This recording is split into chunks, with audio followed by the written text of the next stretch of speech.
ओम गंग गणपते नमः। आप सभी का आपके अपने चैनल हिंदी स्टोरी बुक पर बहुत बहुत स्वागत है।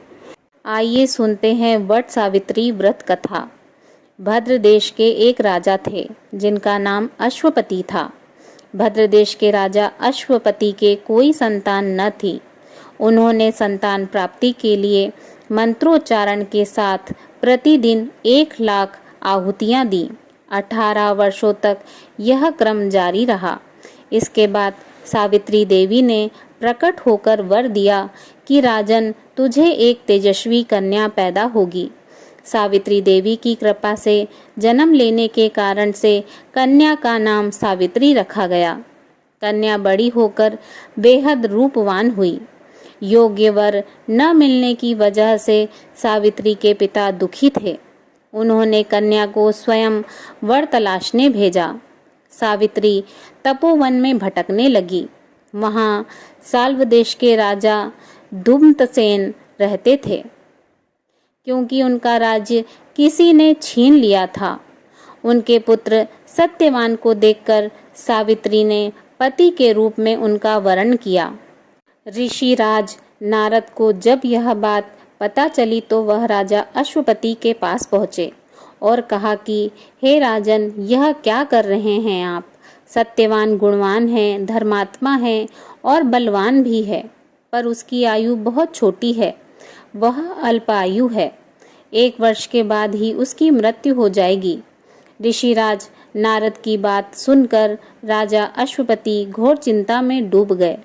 सावित्री ने उनसे कारण पूछा तो राजा ने कहा, पुत्री, तुमने जिस राजकुमार को अपने वर के रूप में चुना है वह अल्प आयु है। तुम्हें किसी और को अपना जीवन साथी बनाना चाहिए। इस पर सावित्री ने कहा कि पिताजी, आर्य कन्याएं अपने पति का एक बार ही वरण करती हैं। राजा एक बार ही आज्ञा देता है और पंडित एक बार ही प्रतिज्ञा करते हैं और कन्यादान भी एक बार ही किया जाता है। सावित्री हट करने लगी और बोली, मैं सत्यवान से ही विवाह करूंगी। राजा अश्वपति ने सावित्री का विवाह सत्यवान से कर दिया। सावित्री अपने ससुराल पहुंचते ही सास ससुर की सेवा करने लगी। समय बीतता चला गया। नारद मुनि ने सावित्री को पहले ही सत्यवान की मृत्यु के दिन के बारे में बता दिया था। वह दिन जैसे जैसे करीब आने लगा, सावित्री अधीर होने लगी। उन्होंने 3 दिन पहले से ही उपवास शुरू कर दिया। नारद मुनि द्वारा कथित निश्चित तिथि पर पितरों का पूजन किया। हर दिन की तरह सत्यवान उस दिन भी लकड़ी काटने जंगल चले गए। साथ में सावित्री भी गई। जंगल में पहुंचकर सत्यवान लकड़ी काटने के लिए एक पेड़ पर चढ़ गए। तभी उसके सिर में तेज दर्द होने लगा। दर्द से व्याकुल सत्यवान पेड़ से नीचे उतर गए। सावित्री अपना भविष्य समझ गई। सत्यवान के सिर को गोद में रखकर सावित्री सत्यवान का सिर सहलाने लगी। तभी वहां यमराज आते दिखे। यमराज अपने साथ सत्यवान को ले जाने लगे।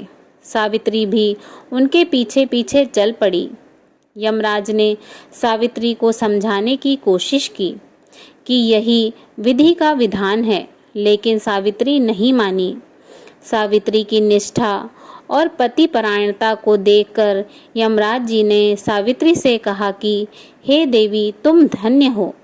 तुम मुझसे कोई भी वरदान मांगो। सावित्री ने कहा कि मेरे सास ससुर वनवासी और अंधे हैं, उन्हें आप दिव्य ज्योति प्रदान करें। यमराज ने कहा, ऐसा ही होगा। जाओ, अब लौट जाओ। लेकिन सावित्री अपने पति सत्यवान के पीछे पीछे चलती रही। यमराज ने कहा, देवी, तुम वापस जाओ। सावित्री ने कहा, भगवान, मुझे अपने पति देव के पीछे पीछे चलने में कोई परेशानी नहीं है। पति के पीछे चलना मेरा कर्तव्य है। यह सुनकर उन्होंने फिर से उसे एक और वरदान मांगने के लिए कहा। सावित्री बोली, हमारे ससुर का राज्य छिन गया है, उसे पुनः वापस दिला दें। यमराज ने सावित्री को यह वरदान भी दे दिया और कहा, अब तुम लौट जाओ। लेकिन सावित्री पीछे पीछे चलती रही। यमराज ने सावित्री को तीसरा वरदान मांगने को कहा। इस पर सावित्री ने 100 संतानों और सौभाग्य का वरदान मांगा। यमराज ने इस वरदान को भी सावित्री को दे दिया। सावित्री ने यमराज से कहा कि प्रभु, मैं एक पतिव्रता पत्नी हूँ और आपने मुझे पुत्रवती होने का आशीर्वाद दिया है। यह सुनकर यमराज को सत्यवान के प्राण छोड़ने पड़े। यमराज अंतर ध्यान हो गए और सावित्री उसी वट वृक्ष के पास आ गई जहाँ उसके पति का मृत शरीर पड़ा था। सत्यवान जीवंत हो गया और दोनों खुशी खुशी अपने राज्य की ओर चल पड़े। दोनों जब घर पहुँचे तो देखा कि माता पिता को दिव्य ज्योति प्राप्त हो गई है। इस प्रकार सावित्री सत्यवान चिरकाल तक राज्य सुख भोगते रहे। अतः पतिव्रता सावित्री के अनुरूप ही प्रथम अपने सास ससुर का उचित पूजन करने के साथ ही अन्य विधियों को प्रारंभ करें। वट सावित्री व्रत करने और इस कथा को सुनने से उपासक के वैवाहिक जीवन या जीवन साथी की आयु पर किसी प्रकार का कोई संकट आया भी हो तो वो टल जाता है।